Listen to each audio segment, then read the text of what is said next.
வணக்கம் நலம்தானா வீவர்ஸ். இன்றைக்கி மாங்காய் துவையல் செய்ய போகிறோம். இது கெட்டிமாக அரைச்சோம்னா சாதத்துக்கு போட்டு சாப்பிட்லாம். கொஞ்சம் தண்ணி கலந்துட்டோம்னா இட்லி தோசை இது மாதிரி ஐட்டம்ஸ்க்கும் தொட்டுக்கிட்டு சாப்பிட்லாம். எப்பொழுதும் நம்ம பச்சடி சாம்பார் வேறு மாதிரிலாம் செய்வோம். இது புது தினசானது. இதுக்கு அடுப்பை பற்ற வச்சு வாணலி வச்சு நல்லெண்ணெய் ஊற்றிருக்கேன். இதுக்கு நல்லெண்ணெய்க்கு துவையலுங்கெல்லாம் நல்லாயிருக்கும். இது கடலைப்பருப்பு 1 ஸ்பூன், உளுந்தம்பருப்பு 1 ஸ்பூன். இதை போட்டு நல்லா வறுத்து எடுத்துக்கணும். சிம்லேயே வச்சுக்கணும். சிம்லேயே வச்சோம்னா கொஞ்சம் நல்லா உள்பாக்கமாக வேகும். இல்லாட்டினா கருகாமல் நல்ல ஒரு வாசமாக இருக்கும். அந்த பொறுமையாக நின்று வெந்துச்சுன்னா அந்த லைட் ப்ரௌன் கலர் வந்தவொடனே எடுத்துடலாம். அதுக்காக தான் சிம்மில் வச்சு செய்யறது. நல்லா வாசம் கம்மன்னு வருது. நல்லெண்ணெய் வேறு, கடலைப்பருப்பு உளுந்தம்பருப்பெல்லாம் வறுத்தோம்னா சாதாரணமாகவே எப்பொழுதும் நல்லா வாசமாக இருக்கும். மாங்காவும் கிளிமூக்கு மாங்காவா? கிளிமூக்கு மாங்காய். இது கொஞ்சம் புளிப்பு இருந்தால் போதும், ரொம்ப புளிப்பு இருக்கணும்னு அவசியம் இல்லை.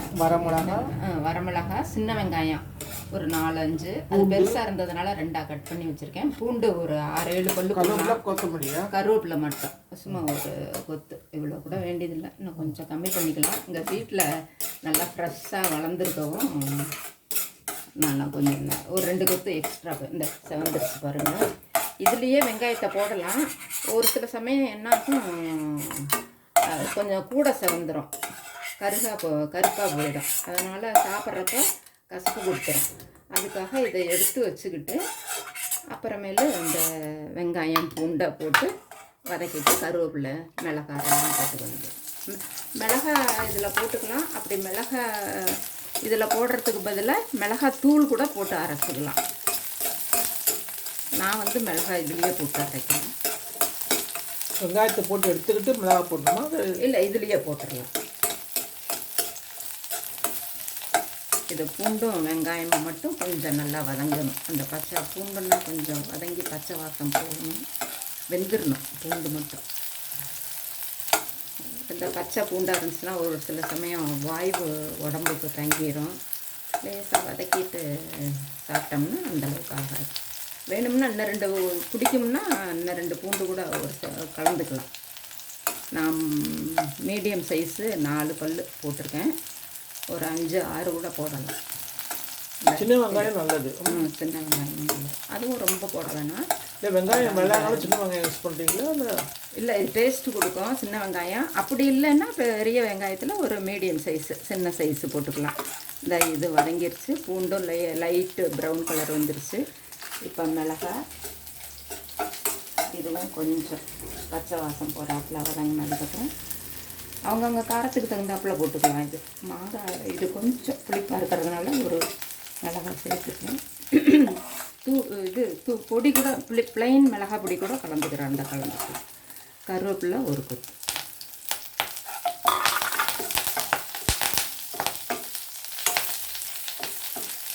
மாங்காவும் வதக்கணுமா? மாங்காய் வதக்க வேணாம், அப்படியே பச்சையாக தோல் சீவிட்டு பொடியாக அரிஞ்சு வச்சுருக்கேன். இது இந்த வெங்காயம் ஆறுனதுக்கப்புறம் மிக்சியில் உப்பு போட்டு அரைச்சி அதுக்கப்புறம் தாளிப்பு கொடுக்கணும். தாளிப்பு கொடுத்தோம்னா நல்லாயிருக்கும். அதான் இந்த கெட்டியமாக. தாளிப்புக்கு என்ன போட்டோம்? தாளிக்கு கடுகு, உளுந்தம்பருப்பு, பெருங்காயம், அதுலேயும் கொஞ்சம் ஒரு கொத்து கருவேப்பிலை, வேணும்னா மிளகாய் ஒரு மிளகாய் கிள்ளி போட்டுக்கிட்டோம்னா வாசமாக இருக்கும். இந்த வதங்கிருச்சு, ஆஃப் பண்ணிடுறோம். ஆறுனதுக்கப்புறம் மிக்சியில் அரைச்சி காமிக்கிறேன். மிக்சியில் போட்டு அரைச்சி இந்த பருப்பு வறுத்தது போட்டாச்சு. இது இன்னும் கொஞ்சம் ஆறலை. அதனால் அடியில் கொஞ்சம் மிளகாய் மாங்காயை போட்டுட்டு அதுக்கப்புறமேலு பிளேட்லலாம் கொஞ்சம் சூடாக படக்கூடாது அடியில். அதுக்காக மாங்காயை போட்டுட்டு போடுறேன். நீங்கள் நல்லா ஆற வச்சிட்டிங்கன்னா அதை அடியில் போட்டு எல்லாம் ஒன்றா கலந்து அரைக்க வேண்டியதுதான். இது கொஞ்சம் சின்ன மிக்ஸினால் ஒரு சுற்றிட்டு அதுக்கப்புறமேலு குவான்டிட்டி கொஞ்சம் கம்மியானதுக்கப்புறம் அந்த மாங்காயையும் போட்டுக்கிறேன். இதில் கொஞ்சம் உப்பு போட்டு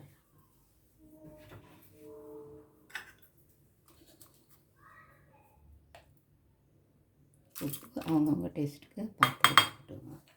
மாங்காய் புளிப்பை பொறுத்து உப்பு அது எடுக்கும். அதுக்காக தண்ணி ஊற்றி அரைக்கலாம். நான் இப்போ ஃபஸ்ட்டு மட்டும் ஒரு சுற்றிக்கிட்டேன். இதில் தண்ணி ஊற்றி இந்த மாங்காய் போட்டுடலாமா? வேணாம், இப்போ வேணாங்க, இது அரைப்படாது.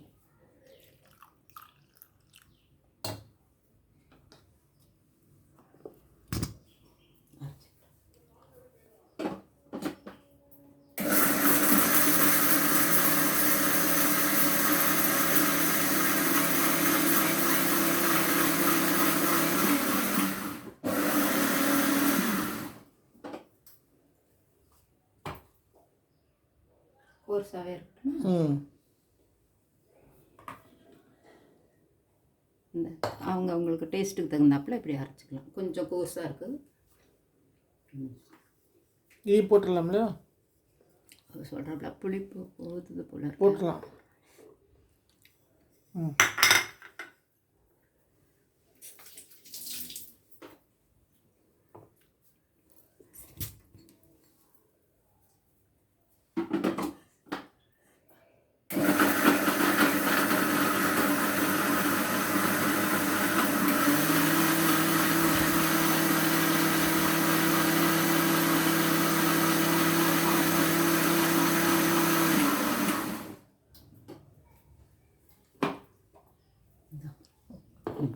இப்போ இதை சூப்பராக வந்திருக்கு. வாசம் கமகமான இருக்குது. சாதத்துக்கு போட்டு சாப்பிட்லாம்.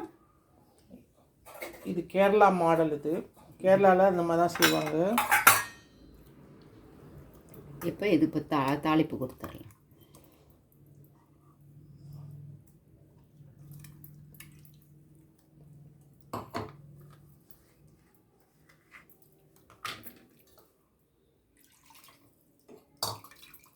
கெட்டியாக தான் இருக்கணும்.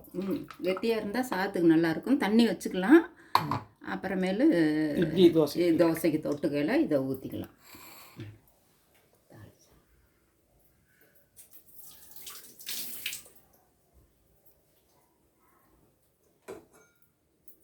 இதுலேயே தாளிச்சு விட்டுட்டுமா சின்ன கரண்டி எடுத்துக்கலாம்.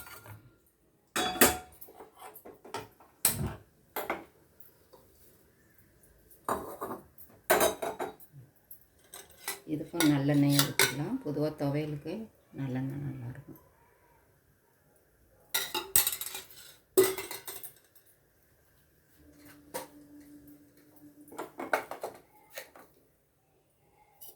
இது கடுகு, உளுத்தம்பருப்பு, கொஞ்சம் பெருங்காயம், கருவேப்பிலை.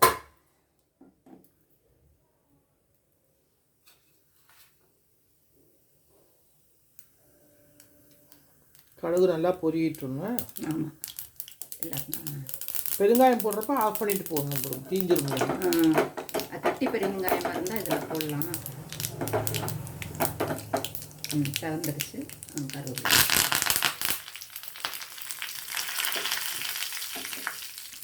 பெருங்காயம்.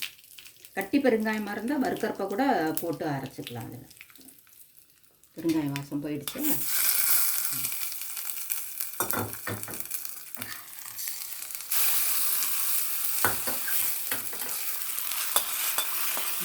நீங்களும் செஞ்சு பாருங்கள். இது மாதிரி வித்தியாசமானது.